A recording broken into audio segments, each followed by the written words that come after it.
Now please allow me to introduce Devin Dinkins of Axient. Devin has spent the last 17 years in aerospace industry, working in aviation safety, range safety, and space traffic management. He spent several years on Eastern Range Launch Team, responsible for range, safety, telemetry, and led the effort to develop of the Space Data Integrator prototype for the FAA. Devin holds a master's degree in computer science and a senior business development manager for Axient Corporation. My dear friend Devin, the floor is yours. Thank you. Thank you so much, Carlos. I really appreciate it. Hola, obrigado por me recibir aquí. Gracias por tenerme aquí. Thank you, everyone, very much for having me here. As Carlos had mentioned, my name is Devin Dickens, and I am honored to be here with you today. I appreciate everyone listening in, especially since I could not join in person. The good thing about working over Zoom is that I'm less nervous since I'm the only one in the room. The bad thing is that being of Mexican descent, I tend to speak with my hands, and that just doesn't work well over video chat. So if I do seem a bit muted, that's probably why. Another bad thing about being over Zoom is I can't tell if you're all laughing or even if you're paying attention, although that last one might actually be a good thing. Today, I'd like to speak to you about space vehicle integration with the U.S. National Airspace System. I'll go over some history, including efforts over the last 5 years by the FAA to achieve this, and what is needed for the future. For the United States, the National Airspace System, or NAS, is a network of controlled and uncontrolled airspace that includes domestic and oceanic areas. As the U.S. lacks the railway infrastructure that exists in most of the world, we tend to rely on automotive and air transport for travel. The result ends up being the most used airspace in the world. Here's some numbers to give you a better idea of the size and complexity of the NAS. There were about 38.9 million global flights in 2019, pre-pandemic. The US averages about 16.4 million flights, or about 40% of all global air traffic, with about 45,000 flights handled by the FAA daily. At any given time, there are 5,400 aircraft in the air, all in an area approximately 29.4 million square miles, or about 76.1 million square kilometers in size. To manage this much air traffic, the U.S. Federal Aviation Administration establishes and enforces rules, regulations, and policies regarding air travel, routes, manpower, and other requirements to ensure safe, efficient travel by air. The primary means to keep air travel safe is to keep aircraft separated. The airspace is managed through three main segments: at air traffic control towers, through terminal radar approach control or TRACON centers, and through en-route centers for aircraft that have reached their cruising altitudes. With such a large amount of air traffic, it is also important to define the various regions of airspace based on how busy they are, altitude, and other factors. These regions are called classes and are labeled as classes A, class B, C, D, E, and G. There is no F. Classes A through D make up the controlled airspace where most of the commercial air traffic resides.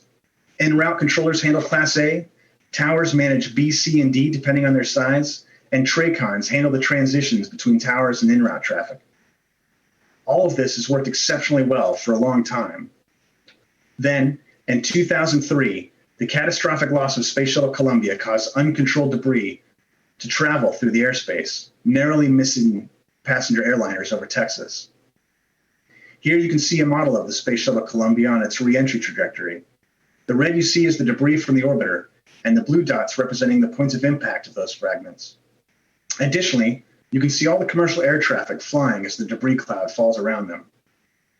While the loss of the shuttle crew was devastating, we are fortunate that there was not a more tragic occurrence and that no aircraft were struck by debris. The event showed the need for the FAA to establish new procedures and capability to mitigate any potential future impacts from space operations to air traffic. The best way to do that would be to integrate those space operations into the NAS.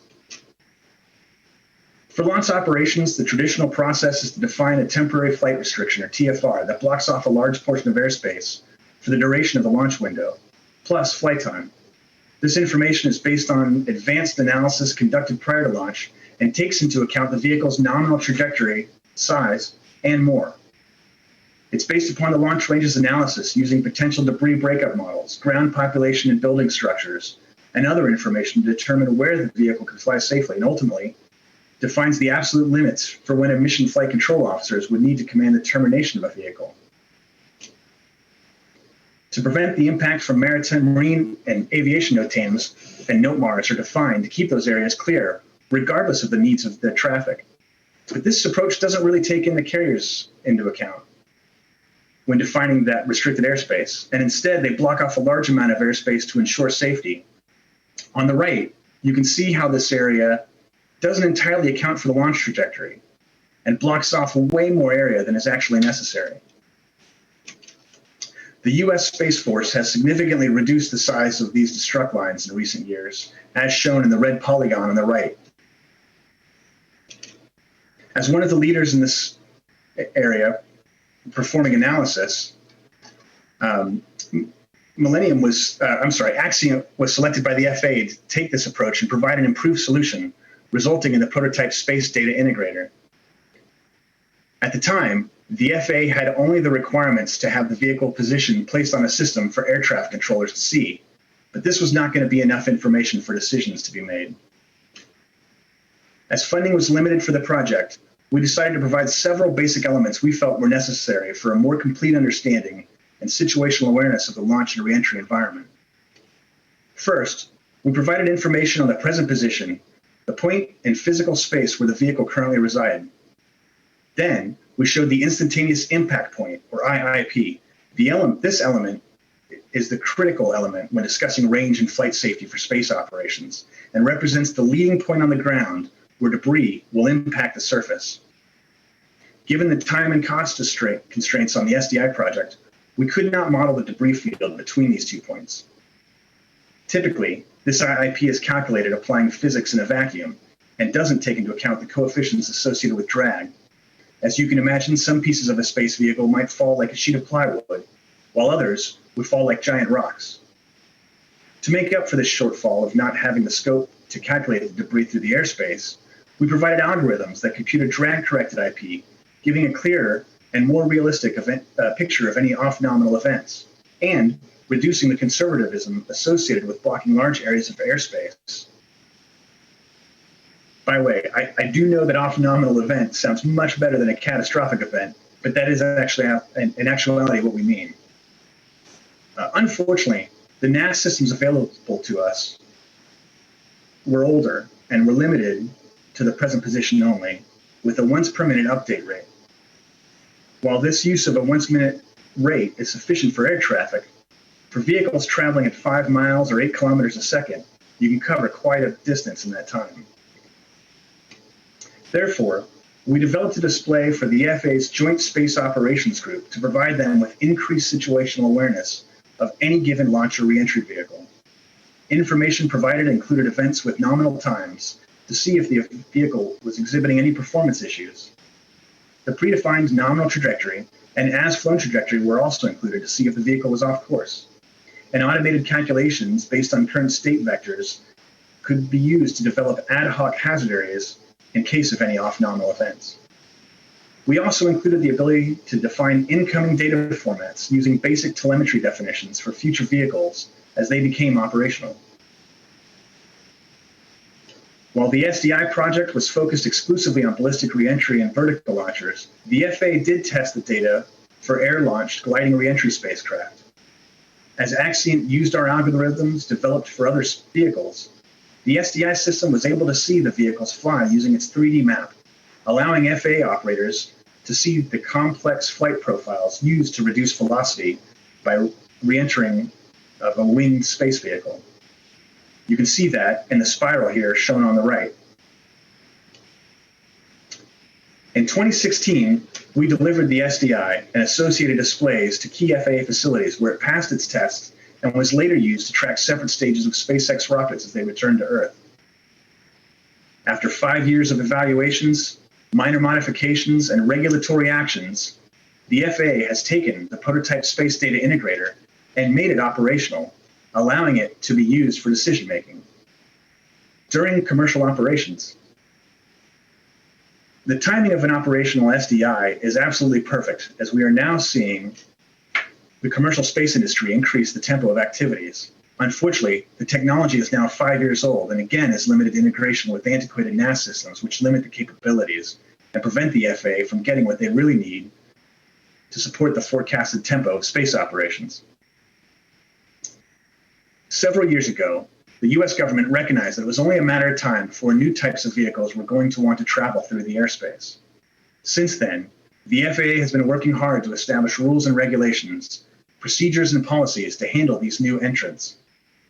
In 2006, the FAA issued the first commercial drone permits, lifting some limitations for flight. And in 2010, French company Parrot released the first publicly available drone capable of being flown using a smartphone. With companies like Amazon developing drones for delivery, it's not hard to see that the future will have a much more congested airspace. Just how congested? Currently in the US, there are over 860,000 FAA registered drones. Of those, about 340,000 are commercial, used for things like railway and bridge inspections and many other uses. That leaves more than 500,000 registered recreational drones. Additionally, there are about 250,000 licensed drone pilots in the United States. Currently, the upper limit for UAS flights is 400 feet, or about 120 meters, with only a few exceptions. But that's still a lot of drones potentially flying in the airspace, and we have already seen the impacts that they can have on air travel. Another new entrant is the continued growth of commercial space companies. We've all seen the news stories of what commercial space companies are up to lately, and the flights of civilians and tourists going into space. In fact, just yesterday, we got to see William Shatner, Star Trek's Captain Kirk, take a 12-minute flight into space to become the oldest human ever to go into space, thanks to Jeff Bezos' Blue Origin company. For full disclosure, if the price ever gets to Richard Branson's goal of an average cost of a car, I plan to be riding a bike for a while in order to get my 10 minutes in space. In July, Virgin Galactic had a mishap as the vehicle flew beyond their TFR. This was during Richard Branson's first flight into space. While no impact occurred, it can be problematic if this flight had left from a more congested area. Additionally, this summer we saw Elon Musk from SpaceX complaining about the FAA's broken regulatory structure on Twitter when they had concerns about SpaceX safety issues, or when an aircraft had violated the launch area, halting a flight. It's easy to see how space tourism will grow and how it will impact the FAA and the NAS. But it isn't just space tourism you have. You have the introduction of new companies like Rocket Lab, Firefly, Space are all entering the market. All of this is based on the increased demand for space lift and other services, such as the development of new orbiting satellite constellations, sometimes numbering in the tens of thousands, but that's a topic for another conference. Plus, with NASA working on the Artemis program, there's even more launch activities planned between establishing a lunar gateway, ferrying supplies, placing new probes on the lunar surface, and eventually landing humans back on the moon, all with the support of the commercial space industry. Really, the problem with commercial space integration comes down to two main things. One, airlines should not have to spend extra money on fuel and other costs associated with the loss of a large portion of airspace over an excessive number of hours. The airspace should only be closed as liftoff is about to occur or the vehicle is in flight. And two, commercial space companies want and sometimes need to be able to launch at very specific times. And missing a certain launch or reentry window can often lead to outrageously costly impacts. Air flights can be delayed by minutes or hours with relatively minimal impacts, but spaceflight is usually delayed by hours or days and potentially months and years depending upon the mission. All of this, of course, makes the FAA's job more difficult. It cannot play favorites between commercial space companies and commercial airlines. So how do we support everyone in the NAS? How can we make the NAS robust enough to handle all the new entrants and the increased level of traffic? To meet the growing demand of airspace, the FAA must implement computer systems fast enough to be usable for decision support and accurate enough to ensure safety. It is useless to require calculations with 32 significant digits if it takes hours to get that answer. The good news is that fragments tend to take some time before they can impact airspace where airplanes are flying. If an off-nominal event does occur during a launch, the physics will carry the debris forward for a time before it arcs back on a ballistic trajectory. For re-entering spacecraft, debris will have some time to travel through the upper class E before becoming a concern to class A and lower altitudes. There's been excellent research performed in this area. Researchers such as Dr. Juan Alonso at Stanford have continued in the footsteps of range safety experts around the world. His work in establishing the concepts of 4D compact envelopes considers not just the physics of the problem, but the practicality as well. Whereas launch ranges have traditionally taken the most conservative approach, it makes more sense to base decisions only on the affected areas and based on what is realistically possible given the vehicle. It doesn't make sense to worry about a rocket turning 180 degrees and heading backwards, when in reality it would snap in half from the aero forces, resulting in something Elon Musk has called a rapid unplanned disassembly of the vehicle. But herein lies another problem. The calculation needed to perform the demise of debris have traditionally required high-performance computers to run tens of thousands of simulations to determine the affected areas at different altitude bands. One way that some in the industry have approached this is to reduce the number of runs to the thousands. Unfortunately, this still does not provide a result quickly enough, even given the advancements in processing. Plus, the trade-off between reduction in accuracy for these types of calculations can have serious impacts to the trustworthiness of the results.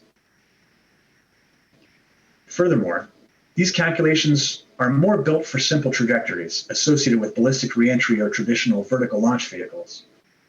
I didn't really get a chance to hear what Dr. Kelso was saying, but I did see that he was discussing some of the same topic. With gliding reentry bodies, such as the Space Shuttle or AEROSPACE's Dream Chaser, the problem becomes much more difficult.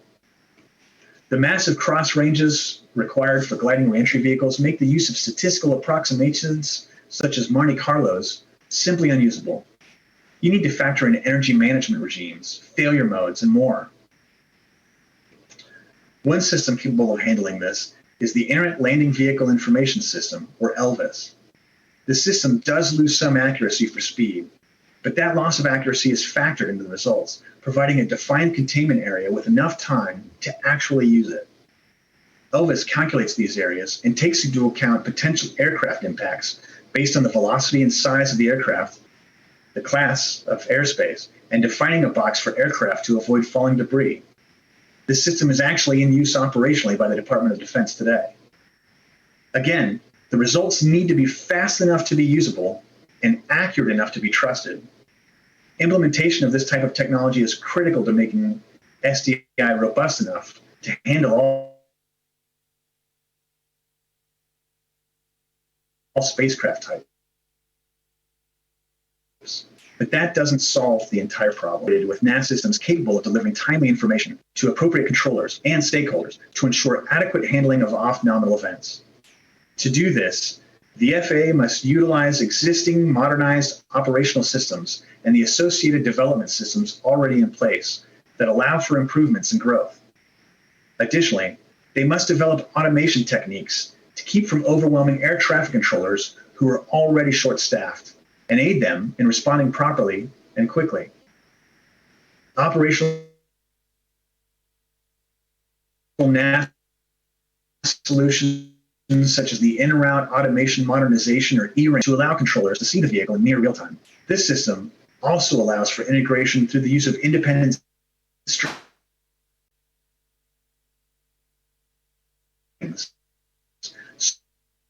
so that engineers can validate and verify data systems such as the Traffic Flow Management System, or TFMS, are just not realistic, and they slow down the process of innovation. Additionally, the FAA needs to engage other federal agencies that work with similar systems. The U.S. Space Force has solutions that can prevent the FAA from costly research and development activities that try to reinvent a wheel that already exists. NASA also has programs in place that can provide rapid solutions and consultation to the FAA to advance NAS modernization. Those programs have been used recently, providing IADS to the FAA for traffic of management of ground systems. Given the speed of the industry today, It is critical that we look for more rapid solutions and leverage the tools that we already have. Only then can we hope to achieve a space integration capability. I'd like to thank you for your time and thank you for the Partnership for Global Sustainability for giving me the opportunity to present to you today. I welcome any questions and comments. Thank you.